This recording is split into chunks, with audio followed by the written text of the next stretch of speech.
बिस्मिल्लाहिर्रहमानिर्रहीम। अच्छा जी, हम लोगों ने कल जो है डैमेजेस की टाइप्स को डिस्कस किया, ठीक है, कंप्लीट किया, बल्कि ऑर्डिनरी, स्पेशल, फिर हमने रिमोट के बारे में पढ़ा, ठीक है, और इनडायरेक्ट लॉसेस जैसे हमने कहा, ठीक हो गया, और फिर हमने कुछ बातें अलग भी पढ़ी।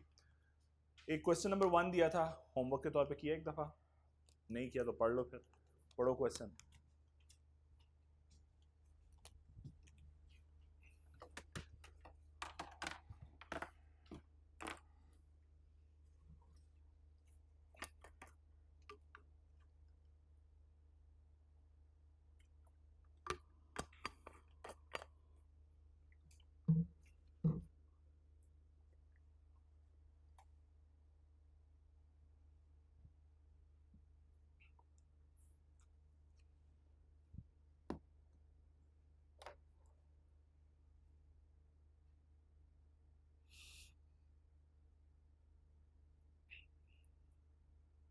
जी,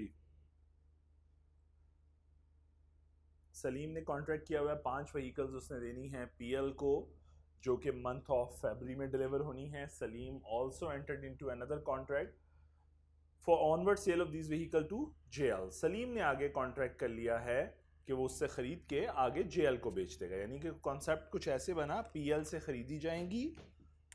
तो जो फ्लो है वो ऐसे है, पीएल बेच रहा है किसको, एस को, सलीम को, और सलीम आगे सेल करने वाला है इसको, जेएल को। कहता है however PL refuse to deliver the vehicle as contracted. जनाब ये बंदा डिफॉल्ट कर रहा है अब। Salim had to buy these vehicle from another supplier at an extra cost of 2 million for supplying these to JL. इस बेचारे को फौरन मार्केट जाना पड़ा और मार्केट से व्हीकल बाय करनी पड़ी, और कितनी महंगी मिली। इसका मतलब वो जो हम खुद करते थे market price MP minus CP, वो उसने करके दे दिया, तो खत्म हो गई बात, आगे चलो। Salim had also paid also had to pay the compensation of 0.6 million to JL due to delay। अब ऑब्वियस बात है इस कॉन्ट्रैक्ट के डिले की वजह से ये डैमेज हुआ, और JL ने 0.6 मिलियन की पेनल्टी चार्ज की टू सलीम। अब तो पिक्चर क्लियर हो गई कि अब हमें क्या करना है। वो कहते हैं एनालाइज कीजिए अब सिचुएशन और कमेंट कीजिए कि whether Salim is entitled to receive any compensation from PL। S कितनी अमाउंट रिकवर कर सकता है जे पीएल से, जी 2 मिलियन ऑर्डिनरी डैमेजेस, ठीक है, ऐसे ही है। और व्हाट अबाउट 0.6 मिलियन, तो ये बात आपने एग्जामिनर को बतानी है कि मैं दोनों एंगल से आपको आंसर करता हूं कि जो एक्स्ट्रा कॉस्ट बियर करनी पड़ी that is ordinary damages, the difference between the market price and contract price, ये तो वो देगा। इसका मतलब है पीएल एस जो है पीएल से ये अमाउंट तो रिकवर करेगा, बट 0.6 मिलियन हमें देखना होगा कि क्या उसके नॉलेज में ये बात है या नहीं है। तो आपको बीइंग अ स्टूडेंट उसे दोनों एंगल बताने हैं, तस्वीर के दोनों रुख बताने हैं। मेरी बात समझ आती है? हाँ, अगर उसने हमें बताया तो ना कि नॉलेज है, तो फिर हम फैसला एक ही सुनाते कि भाई रिकवर कर लो, ठीक है, और अगर ना होता नॉलेज हम कहते रिकवर ना करना, वो तो फिर हतमी फैसला सुनाते ना। बट इस केस में अभी उसने बताया नहीं है, कुछ भी साइलेंट है, तो फिर हम दोनों बातें बता देते हैं। अब सोल्यूशन पढ़िए और खास तौर पे 0.6 मिलियन के बारे में पढ़िए, यहां पे करके आपको बात समझ आएगी कि वो किस तरह बात करता है। चले मैं डायरेक्टली, आप खुद पढ़िएगा, मैं सिर्फ ये पढ़ दूं। PL would only be liable to pay the amount of 0.6 million when they made the contract, sorry, pay the amount of 0.6 million claimed by JL if PL knew about। तो देखो इस एक वर्ड से उसने अपनी दोनों सिचुएशंस को clarify कर दिया। बात समझ आई है? प्लीज आप सोल्यूशन पढ़िए।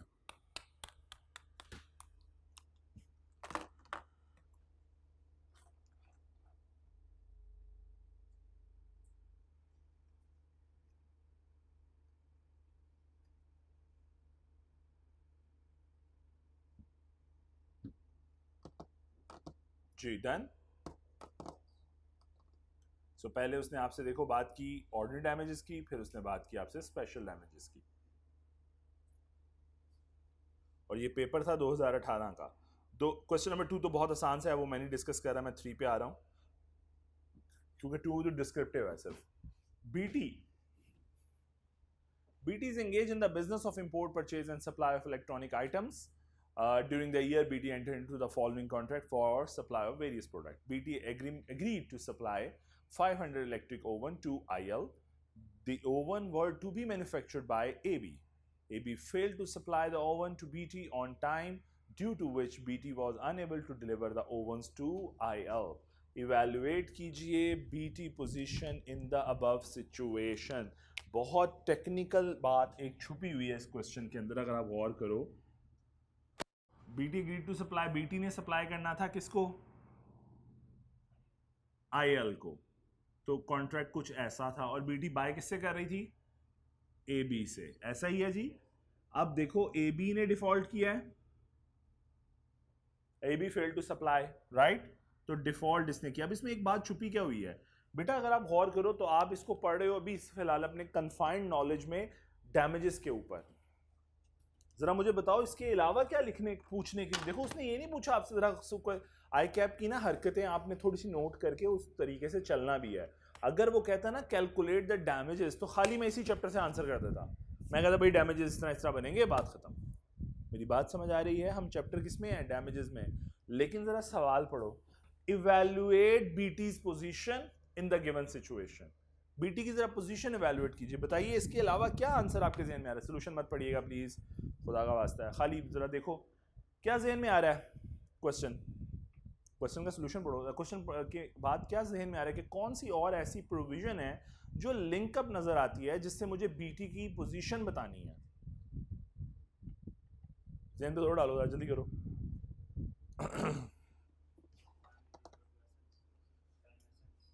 टाइम एसेंस के अलावा नहीं, वो नहीं बनता. वो तो आप ये प्रूव करना चाहोगे ना कि क्या कॉन्ट्रैक्ट वॉइडेबल है या नहीं. नहीं, कुछ और सोचो जरा बीटी की पोजीशन के हवाले से.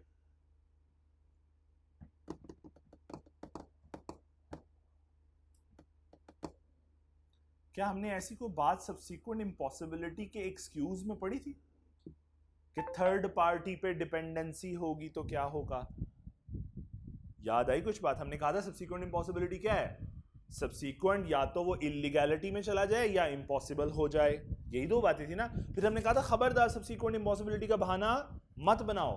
तो उसमें एक बहाना ये भी था कि तुम ये कहो कि मैं तो इस पे डिपेंडेंट था, इसने मुझे सप्लाई नहीं की.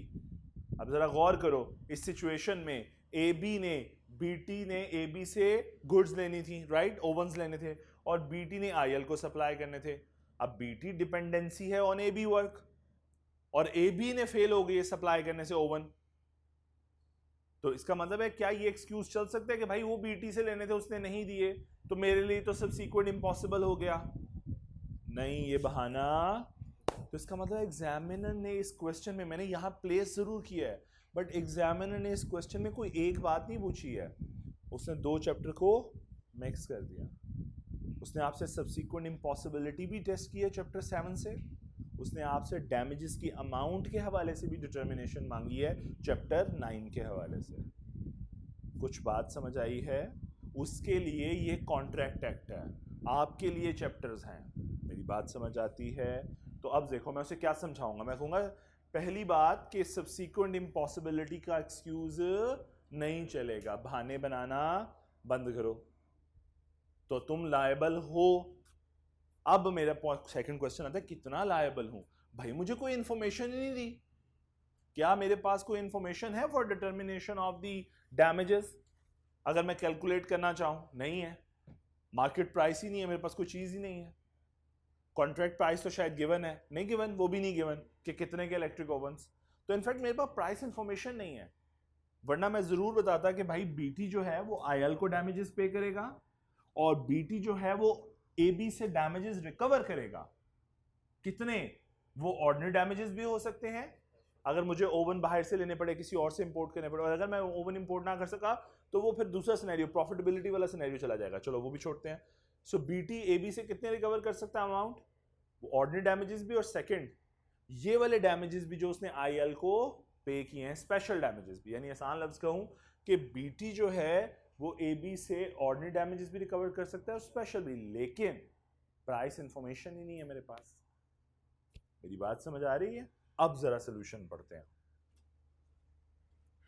पहला पार्ट देखिए, पहला पैराग्राफ. वो कहता है BT will be held liable toward IL and will have to pay the damages because default by AB being third party to on whose work the promisor was relying does not render the contract void. ये वो subsequent impossibility के ज़मरे में on account of subsequent impossibility नहीं जाता जनाब। तो BT जो है वो लायबल होगा आईएल को डैमेजेस पे करने के लिए।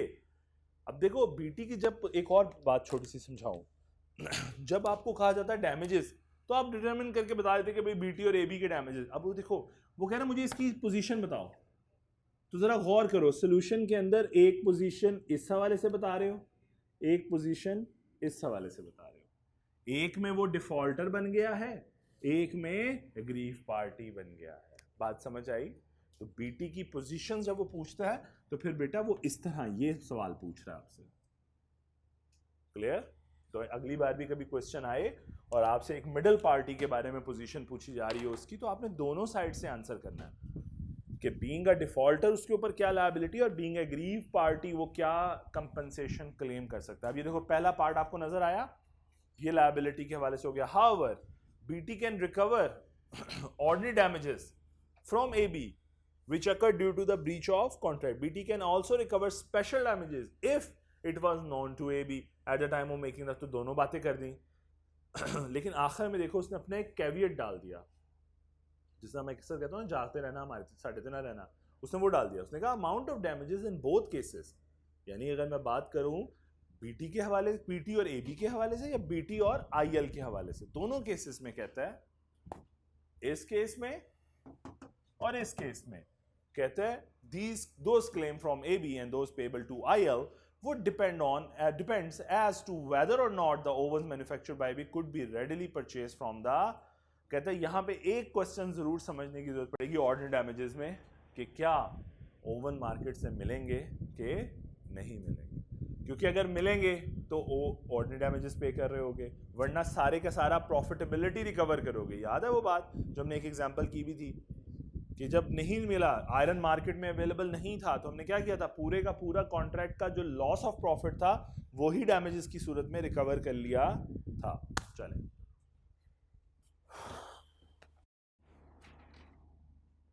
डन जी, आगे चल सकते हैं। कंपनसेशन और पेनल्टी में डिफरेंस मैंने एक छोटा सा सिखाया था, क्या था जी? जल्दी से बताइए जरा, थोड़ा सा कोई कंट्रीब्यूट करे। पेनल्टी और कंपनसेशन में मैंने डिफरेंस समझाया था थोड़ा सा।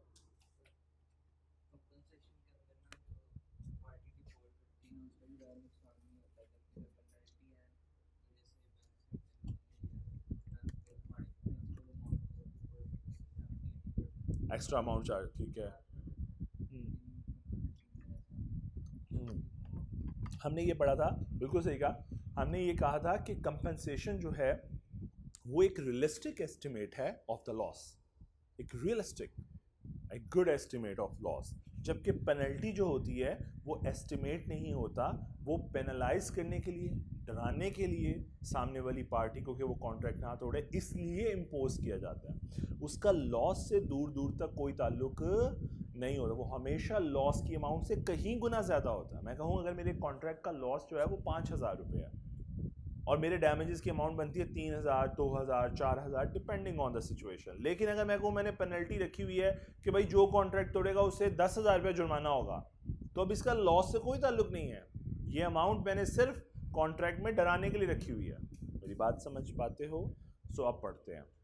The parties to the contract may stipulate at the time of its formation that on the breach of contract by either of them a certain specified sum।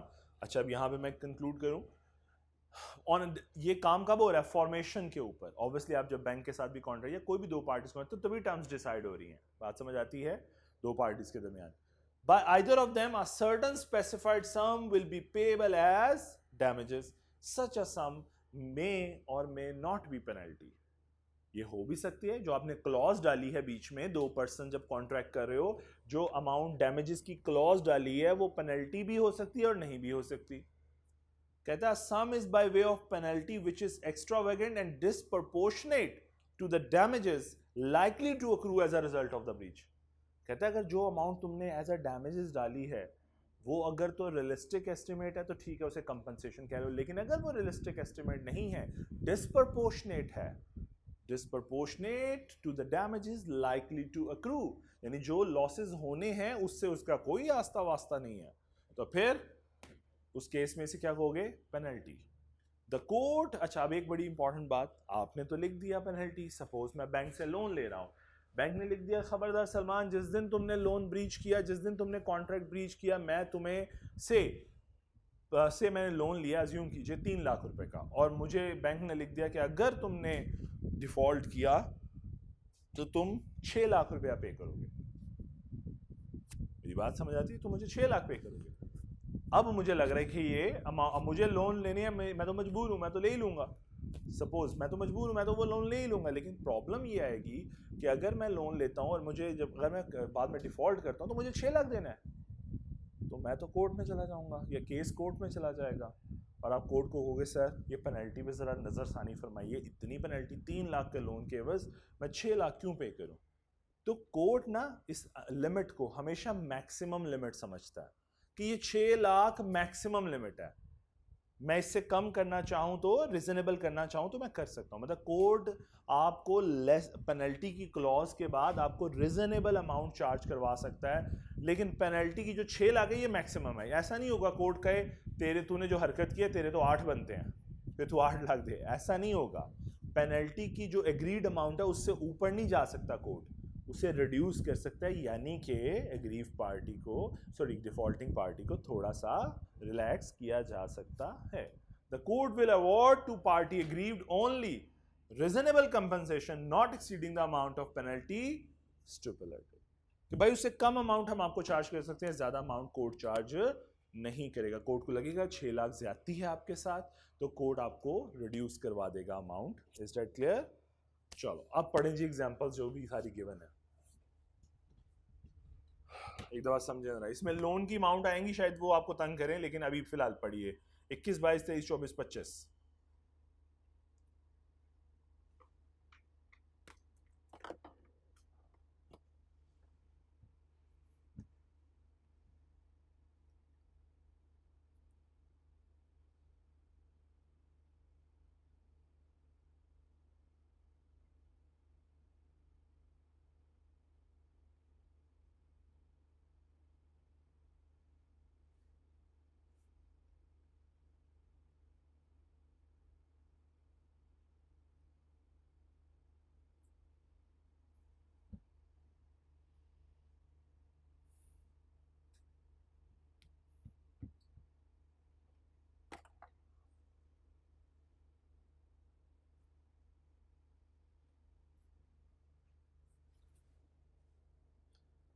21, 22 में कोई प्रॉब्लम किसी को नहीं?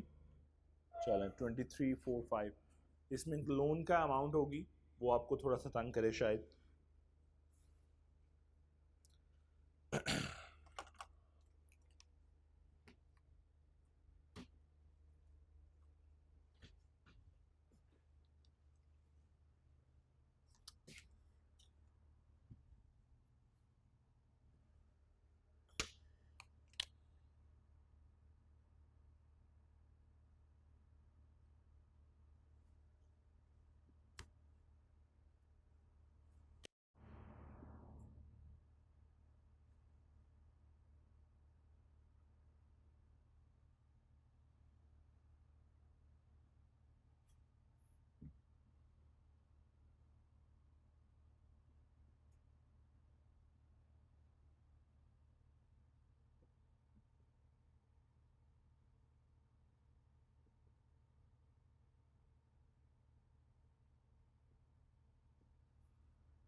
जी डन, पढ़ ली एक दफ़ा। एक चीज़ छोटी सी समझा देता हूँ लोन के स्केड्यूल के हवाले से। वैसे आप FAR 1 पढ़ रहे हो, अब तक रीपेमेंट शेड्यूल एक दफ़ा देख लिया आप लोगों ने, अभी नहीं देखा? FAR 1 की क्लास में गो थ्रू हो गया एक दफ़ा रीपेमेंट शेड्यूल से? सब हो गए हो पक्की बात? बाकी क्यों सोए मैं फिर? FAR 1 की बात कर रहा हूँ, रीपेमेंट शेड्यूल सलमान साहब ने भी पढ़ा दिया कि अभी रहता है?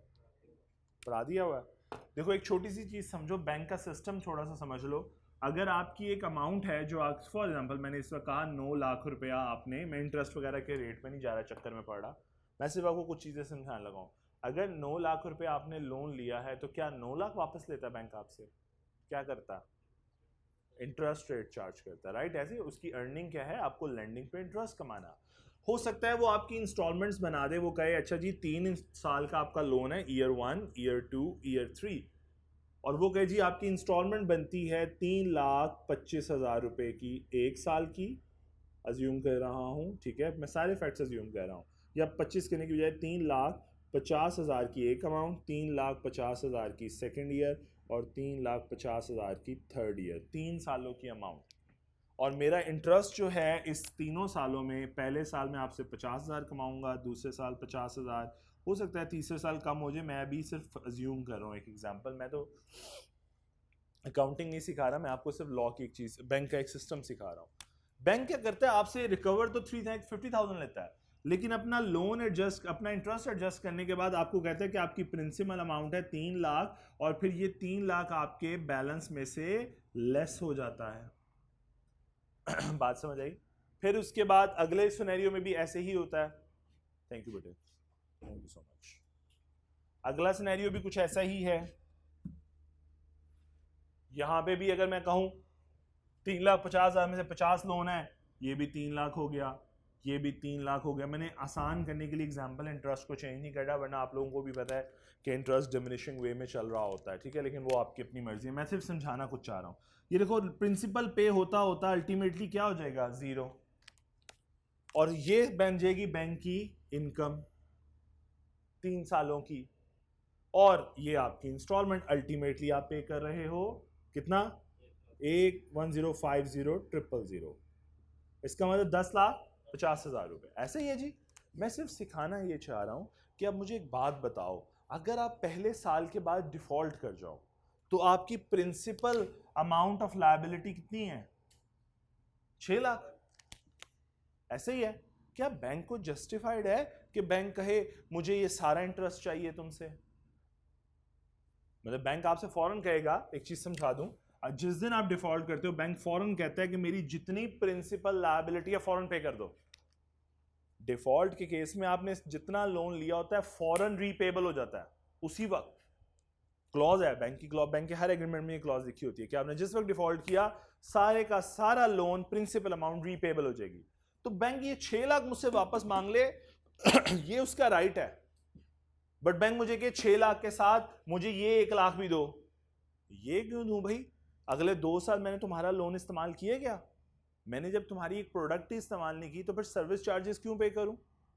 ये जो अगले 2 साल का इंटरेस्ट है ये तो इस सूरत में है मैं तुम्हारा पैसा इस्तेमाल करूं अगले 2 साल, तुम मुझसे फौरन अपना पैसा वापस मांग रहे हो डिफॉल्ट के केस में कि भाई 6 लाख वापस कर दो। तो अगर मैं वापस ही कर रहा हूं तो फिर अगले इंटरेस्ट क्यों ले रहे हो मुझसे? मेरी बात समझ आई मैं क्या समझाना चाह रहा हूँ? मैं समझाना ये चाह रहा हूँ जो इंटरेस्ट होता है वो इनकम है over the period of time. तुम बैंक की एक प्रोडक्ट इस्तेमाल कर रहे हो, जिस तरह बिल्कुल उसी तरह रेंट ए व्हीकल इस्तेमाल करो तो व्हीकल का रेंट देना पड़ेगा ना, तो बिल्कुल उनका लोन इस्तेमाल करोगे तो रेंट दोगे ना, वरना क्यों दोगे? मेरी बात समझ। अब यहाँ पे 2 एग्जांपल्स ऐसी थी जिसमें अगर आपने देखा हो तो प्रिंसिपल वापस मांगा जा रहा था और प्रिंसिपल को डिवाइड किया जा रहा था ओवर द रेस्ट पीरियड के प्रिंसिपल लायबिलिटी। अगर यहाँ पे आपने किसी ने एक एग्जांपल देखी हो ये वाली 23rd और 4th, 23rd क्या थी कि फौरन सारी अमाउंट दे दो, तो ठीक है यार 1 मिलियन की अमाउंट है ले लो वापस जितनी बनती है। लेकिन यहाँ पे अगर गौर करो तो 1 मिलियन की अमाउंट थी और टोटल उसने आपसे रिकवर करना था 2 मिलियन, मतलब बीच में 1 मिलियन क्या था? इंटरेस्ट। अब आपने 2 मिलियन को डिवाइड किया ओवर द पीरियड, कितने साल का लोन था? 5 ईयर्स का, तो इंस्टॉलमेंट कितनी बनी? 4 लाख रुपया। ऐसे ही है, जरा करके देखो। सो 4 लाख में इसका मतलब वो इंटरेस्ट अमाउंट शामिल है जो आप उसकी प्रोडक्ट इस्तेमाल करने का दे रहे हो। तो कहीं किसी स्टेज पे अगर डिफॉल्ट किया तो इंटरेस्ट रोक दोगे, जिस तरह इसने डिफॉल्ट कितनी देर बाद किया नहीं बताया। अच्छा उस तरह नहीं बताया। देखो 4 लाख रुपया तुम पे कर रहे हो, मल्टीप्लाई 5 इंस्टॉलमेंट, ऐसा ही है, तो कितना बनता है? 20 लाख। तुमने लिया तो 10 लाख है, लेकिन तुम उसकी प्रोडक्ट इस्तेमाल करने के पैसे दे रहे हो एक्स्ट्रा। तो अगर किसी स्टेज पे आके 1 साल बाद तुम डिफॉल्ट कर देते हो तो क्या तुम 2 मिलियन वापस करोगे? नहीं, तुम कहोगे मैंने तुम्हारी प्रोडक्ट भी इस्तेमाल नहीं की, तो अल्टीमेटली अगर मैं को तुमने एक पेमेंट कर दी हो तो तुम्हारा बाकी कितना बचा फिर? एक पेमेंट में इंटरेस्ट कितना ले रहा है वो हमसे? 2 लाख। बात समझ आ रही है? सो अगर 2 लाख को इंटरेस्ट ले रहा है तो हमारी तो लोन है 1 मिलियन का, 1 मिलियन में से 2 लाख माइनस कर दो, बाकी बचा 8 लाख। 8 लाख ले लो मुझसे। लेकिन यहाँ पे जब लाइन लिखी गई in case of default of any payment the whole shall become due, तो भाई होल शैल बिकम बनेगा तो फिर ये पेनल्टी बन जाएगी, फिर तो एक्स्ट्रावेगेंट हो गई ना, डिसप्रोपोर्शनेट हो गई। इतना लॉस तो नहीं हुआ। मेरी बात समझ आती है? प्लीज अब बताइए कोई और इसके अलावा प्रॉब्लम? सब क्लियर है? तो अगली आखिरी एक लाइन बड़ी आसान सी लाइन है, जस्ट अ मिनट, कि भाई कोई भी interest, a stipulation for increase interest from the date of default may be a stipulation by way of penalty. देखो यूजुअली बैंक के रीस्ट्रक्चरिंग एग्रीमेंट्स होते हैं, या यूजुअली यूँ होता है कि फॉर एग्जांपल ठीक है यार, हम आपको ना जिस दिन आपने डिफ़ॉल्ट किया आपका इंटरेस्ट रेट है 10%, जिस दिन आपने डिफ़ॉल्ट किया आपका इंटरेस्ट रेट हो जाएगा 20%। अब ये इंटरेस्ट की अमाउंट को बढ़ा लेना भी कहता है पेनल्टी के ज़मरे में आता है। पढ़िए अब दोबारा, अ स्टिपुलेशन एक ऐसी condition for increase interest from the date of default, जिस दिन तुम डिफॉल्ट करोगे इंटरेस्ट रेट डबल हो जाएगा, ट्रिपल हो जाएगा, तो समझ लो ये भी क्या है? पेनल्टी। प्लीज पढ़िए एग्जाम्पल 26।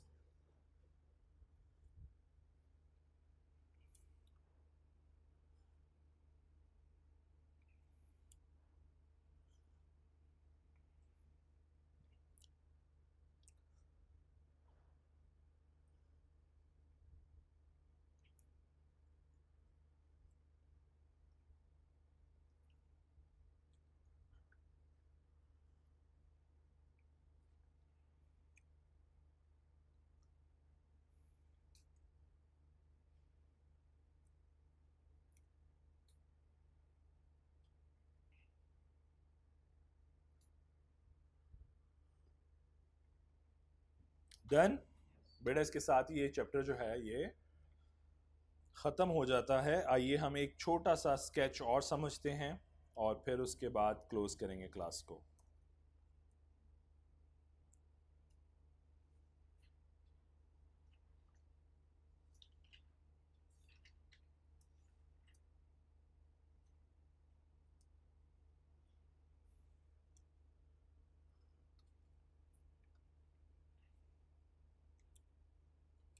लो जी, आपका नेक्स्ट चैप्टर है एजेंसी रिलेशनशिप, चैप्टर नंबर 10। बहुत आसान सा चैप्टर है।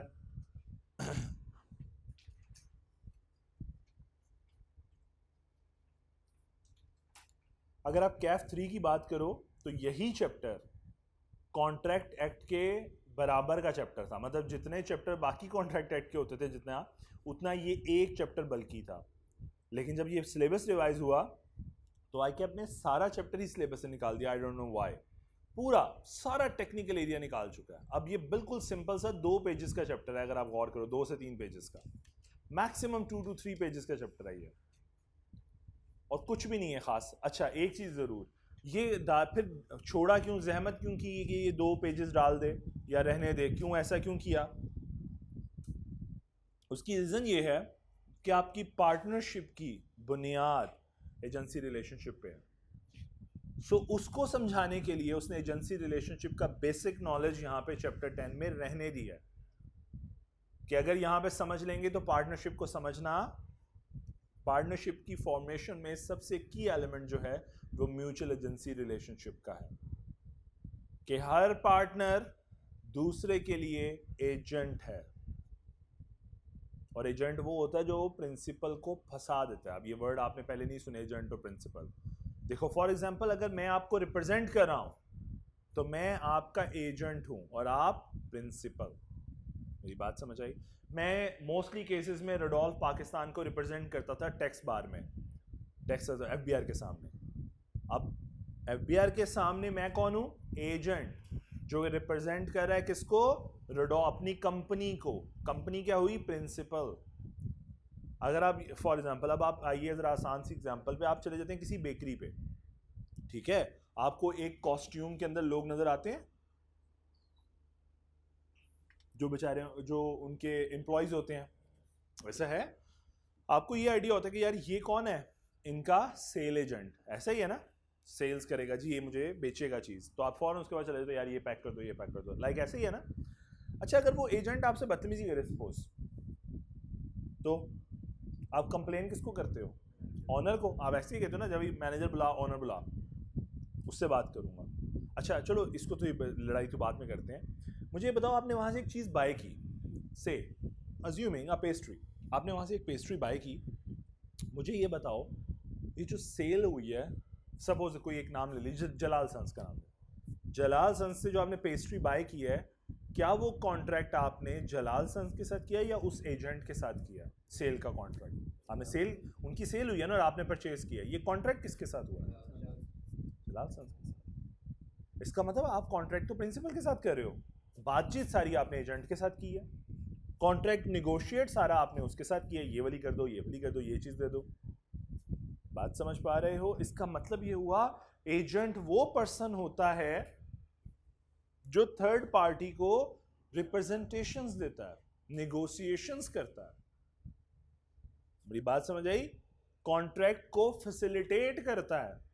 लेकिन जब कॉन्ट्रैक्ट की बारी आती है, लीगैलिटी की बारी आती है, तो याद रखें, कॉन्ट्रैक्ट हमेशा प्रिंसिपल और थर्ड पार्टी के दरमियान होता है। थर्ड पार्टी कौन है?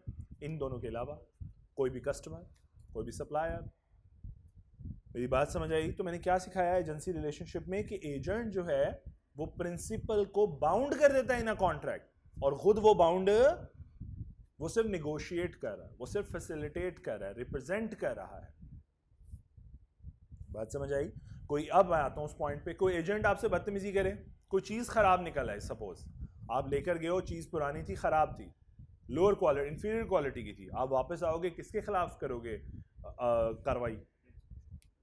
जलाल सन्स के खिलाफ। आपको उस बेचारे एजेंट से कोई ताल्लुक नहीं है। मेरी बात समझ आ रही है क्या हम कह रहे हैं? इसी तरह मैं एक और आसान एग्जांपल दे दूं कि जितने आपके ट्रैफिक वार्डन्स हैं, ये क्या है? एजेंट नहीं है, उस रेगुलेटर के बिहार एम्प्लॉय हैं, मैं मानता हूँ, एम्प्लॉय जरा कैटेगरी से दूसरी तरफ आई है ना, इस तरफ। वो क्या कर रहा है? वो रेगुलेटर के बिहाफ पे एग्जीक्यूशंस कर रहा है, निगोशिएशंस कर रहा है। जो चालान आपके हाथ में पकड़ाता है, वो उसकी जेब में जा रहा है? नहीं, वो गवर्नमेंट ऑफ पाकिस्तान की जेब में जा रहा है या उस डिपार्टमेंट की जेब में जा रहा है। सो समझाने चाह रहा हूँ, एजेंट जो है वो प्रिंसिपल को फंसा देता है। अच्छा, मैंने भी एक दफ़ा ऐसी हरकत की थी, मैंने बताया भी था कि मैं गलत जाके एक बयानिया दे आया था और उस पर पेनल्टी पड़ी थी, किसको? कंपनी को, मेरी। बात समझ आती है? तो एजेंट प्रिंसिपल को फंसा भी देता। क्यों? क्योंकि पावर्स लेके जाता सारी, उसके पास सारी पावर्स मौजूद होती हैं कॉन्ट्रैक्ट को निगोशिएट करने के लिए। मैं जब एफबीआर के सामने बैठा तो मैंने जो गलत बयानी की कि भाई हमारे पास ये ऑर्डर मौजूद है, उस बीबी ने कहा अच्छा ऐसी बात है, जी बिल्कुल बिल्कुल, बड़ा कॉन्फिडेंट हो गया। मैंने कहा मान जाएगी। उसने कहा ऑर्डर की कॉपी दे दो। मैंने कहा वो कहाँ से लाऊं? वो गलती हो गई, it was a slip of tongue कि ठीक है यार गलती से बोल दिया। उसने पकड़ लिया, उसने कहा लाओ ऑर्डर की कॉपी। अब ऑर्डर की कॉपी तो नहीं है, तो हमने जवाब नहीं दिया। हमने जवाब सबमिट करना था 2 दिनों में, अब नहीं दिया। कॉपी होती तो कॉपी करा के फौरन दे देते। तो हुआ क्या? उसने हमारे कंपनी के खिलाफ एक ऑर्डर पास किया। क्यों? क्योंकि उसने कहा ये एजेंट था इस कंपनी का। तो मुझे कुछ नहीं कहा उसने प्रिंसिपल को लायबल कर दिया। सो इस सारे रिलेशन में सबसे आसान पोजीशन किसकी है? ये फ्री है, ये सिर्फ निगोशिएट कर रहा है, बाकी इसकी कोई रिस्पॉन्सिबिलिटी नहीं। मेरी बात समझ आई है यहाँ तक? अच्छा, अगर आप गौर करो जरा एक और चीज, इसी थ्री पार्टीज के अंदर मैं अगर ये एक्सप्लेन करूं कि पी और थर्ड पार्टी के दरमियान कॉन्ट्रैक्ट हो रहा है, तो क्या मैं ये कह सकता हूं कि पी और थर्ड पार्टी के दरमियान कॉन्ट्रैक्चुअल रिलेशनशिप है, लीगल रिलेशनशिप, कॉन्ट्रैक्ट किया इन दोनों ने, ऐसा कह सकता हूं? तो फिर बेटा ये तो चलो ठीक है, इन दोनों के दरमियान कुछ है नहीं, ये तो निगोशिएट कर रहा था। इन दोनों के दरमियान क्या है फिर? पी और ए के दरमियान, उसे कहते हैं एजेंसी रिलेशनशिप। मेरी बात समझ आई? तो देखो जरा, पी प्रिंसिपल और थर्ड पार्टी के दरमियान रिलेशनशिप को हम बोलते हैं कॉन्ट्रैक्चुअल रिलेशनशिप, और प्रिंसिपल और एजेंट के दरमियान जो रिलेशन होता है उसे कहते हैं एजेंसी रिलेशनशिप। तो एजेंट कौन हुआ? जो रिप्रेजेंट कर रहा है किसको? जिसको किया जा रहा है उसको क्या बोल रहे हैं? प्रिंसिपल। मेरी बात समझ आई सबको? बेहतरीन हो गया। एक छोटी सी बात और, इस एजेंसी रिलेशनशिप को समझ क्यों रहे हैं हम? या इसकी ज़रूरत क्या है?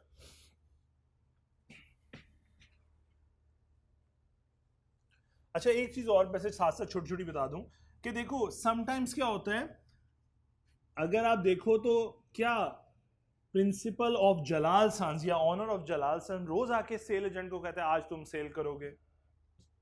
उसने महीने के शुरू में उसे हायर कर लिया, अब वो पूरा महीना सेल कर रहा है, एक दिन में शायद 50-60 क्लाइंट डील कर रहा है, क्या बार बार परमिशन ले रहा है प्रिंसिपल से कि मुझे इजाजत दे मैं आपके बिहाफ पे? ना ना ना, इसका मतलब मल्टीपल नंबर ऑफ ट्रांजैक्शन की इजाजत है उसे बाय द प्रिंसिपल कि आप मुझे रिप्रेजेंट करो। लेकिन अगर रेडोल्फ की बात करूं, जैसा मैंने केस सुनाया, तो क्या मैं भी ऐसे ही करता था कि हर दफा मुंह उठा के चला जाता था और कहता था मैं कंपनी का रिप्रेजेंटेटिव हूं? नहीं, कंपनी मुझे हर केस इंडिविजुअल केस में ऑथराइज करती थी, फिर मैं जा पाता था इंडिविजुअल स्पेशलाइज्ड ट्रांजैक्शंस के लिए। वरना मैं बेशक एफबीआई जाके कहता रहूं मैं रेडोल्फ से आया हूं, वो कहेंगे चल निकलता हो, वो मुझे सबसे पहले कहेंगे अथॉरिटी लेटर दिखा। एफबीआई वाले मुझे क्या कहते थे? अथॉरिटी लेटर दिखाइए, एआर दिखाइए। आप उन्हें एक अथॉरिटी लेटर देते जिस पे लिखा होता था to whom it may concern, ठीक है, या अथॉरिटी, ऊपर आप ऑथराइज रिप्रेजेंटेटिव का हेडिंग भी दे देते थे और लिखते थे, और जिसमें उसमें लिखा ही होता था I am hereby certifying mister Mohammad Salman Butt bearing CNIC number this one, ठीक है, for representation as a authorize representative of Rudolph Pakistan private limited, ठीक है, इन दी केस फलां फलां फलां अगेंस्ट द कमिश्नर फलां for the case this one, और नीचे चीफ एग्जीक्यूटिव ऑफिसर अपने साइन करता था और कंपनी की स्टैंप लगा देता था। तो वो मुझे एक सिंगल केस के लिए ऑथराइज करता था। मैं बेशक उसी वाले डिपार्टमेंट में जाके उस कमिश्नर से मिलके साथ वाले से भी मिल लूं और उसे कहूं मैं रेडोल्फ से आया हूं, ये वाला नहीं मानेगा, ये मान जाएगा, क्योंकि अथॉरिटी लेटर में इसके केस का रेफरेंस मौजूद है, इसका नाम लिखा हुआ है। मैं प्रोफेशनल वर्ल्ड की एक पिक्चर दे रहा हूं आपको कि एजेंट हम लोग भी बनते हैं, बस फ़र्क इतना है कि हमें स्पेशलाइज केस के लिए एजेंट बनाया जाता है बिजनेस वर्ल्ड में, जबकि कुछ ऐसे बिजनेस मॉडल्स चल रहे हैं जिनमें वो एम्प्लॉय चली जा रहा है और एम्प्लॉय रिप्रेजेंट करता चला जा रहा है। मेरी बात समझ आई है? ये दोनों एग्जांपल समझ आई?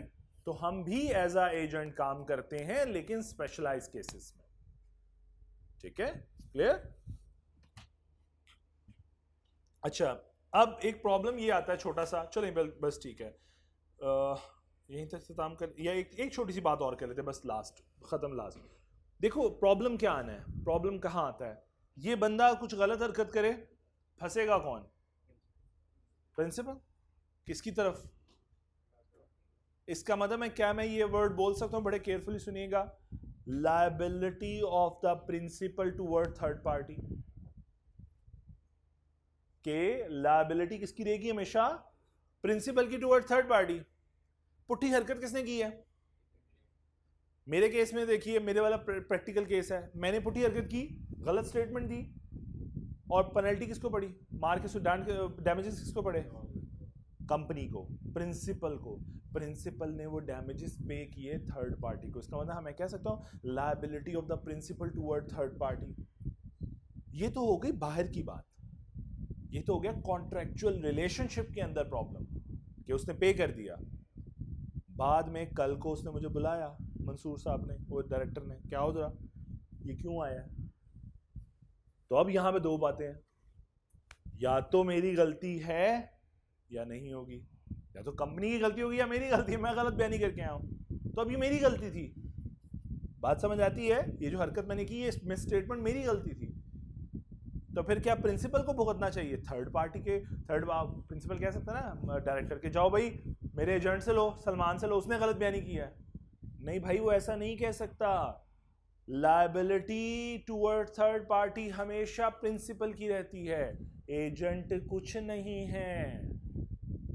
मेरी बात समझ आई? ये बंदा इस रिलेशनशिप में कुछ नहीं है, स्ट्रेंजर है। जरा गौर करो, इस कॉन्ट्रेक्चुअल रिलेशनशिप में ये स्ट्रेंजर है। लेकिन जब बात आएगी घर की, जब वो मंसूर पे करके वापस आएगा कंपनी में और कहेगा 3 लाख रुपए जुर्माना हुआ है, ज़रा बताइए क्यों हुआ, और गलती अगर मेरी हो तो वो क्या कहेगा कि तू भर, मैं भर आया हूं, तू मुझे रीइंबर्स कर, एजेंट से रिकवरी करेगा। मेरी बात समझ आ रही है? तो उसके लिए कोई तो रिलेशन एग्जिस्ट करना चाहिए। दैट्स व्हाई लॉ कहता है इनके दरमियान कौन सा रिलेशन है? Agency relationship. थर्ड पार्टी कभी अमाउंट डायरेक्टली एजेंट से रिकवर नहीं कर सकेगी, वो रिकवर करेगी हमेशा प्रिंसिपल से। ये प्रिंसिपल के एक राइट मौजूद रहेगा कि अगर गलती एजेंट की है तो वो वही अमाउंट एजेंट से रिकवर करे। लेकिन रिलेशन चाहिए तो उसका नाम दिया गया agency relationship. Is it clear? अल्लाह ताला सबको समझ रखा।